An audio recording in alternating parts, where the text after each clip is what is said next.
Президент Обама упомянул об одной из угроз, это ИГИЛ.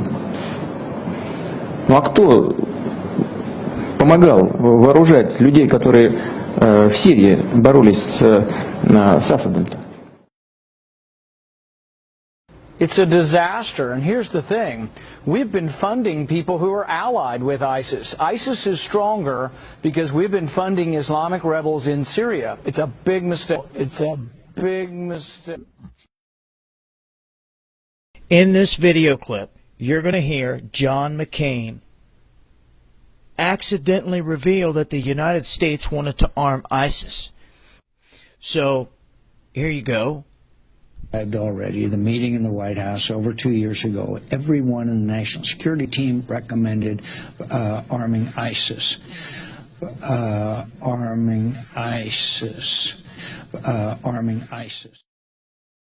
During the 80s, we were allied with Osama bin Laden, and we were contending with the Soviets. It was at that time our CIA thought it was good if we radicalized the Muslim world. So we financed the madrasa schools to radicalize the Muslims in order to compete with the Soviets. I mean, let's remember here, the people we are fighting today, we funded 20 years ago. And we did it because we were locked in this struggle with the Soviet Union. They invaded Afghanistan, and we did not want to see them control Central Asia. And we went to work. And it was President Reagan, in partnership with the Congress, led by Democrats, who said, you know what, sounds like a pretty good idea. Let's deal with the ISI and the Pakistani military, and let's go recruit these mujahideen. And that's great. Let's get some to come from Saudi Arabia and other places, importing their Wahhabi brand of Islam, their Wahhabi brand of Islam, so that we can go beat the Soviet Union. Saudi Arabia trying to destroy a monster that it helped create. My next guest tells me better late than never.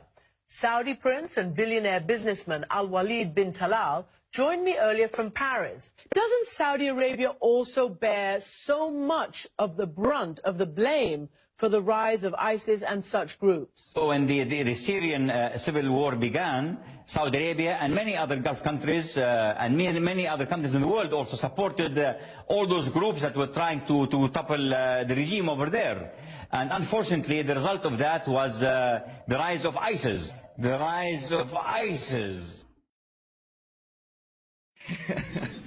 We have a president that gets whipped or he bows to the Saudi king. Why?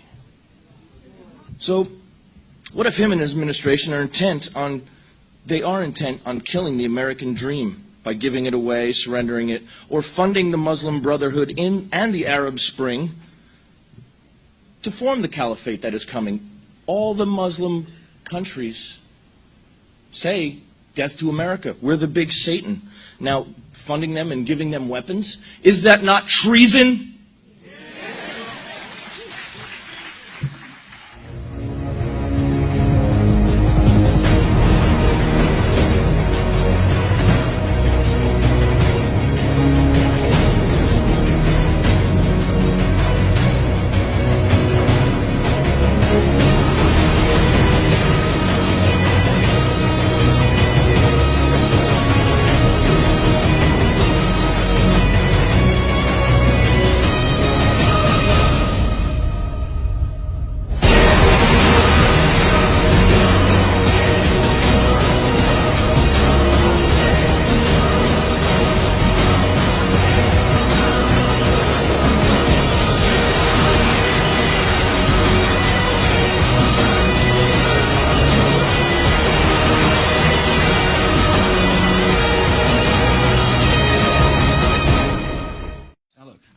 Part of the reason we went into Iraq was the main reason we went into Iraq at the time was we thought he had weapons of mass destruction. It turns out he didn't, but he had the capacity to make weapons of mass.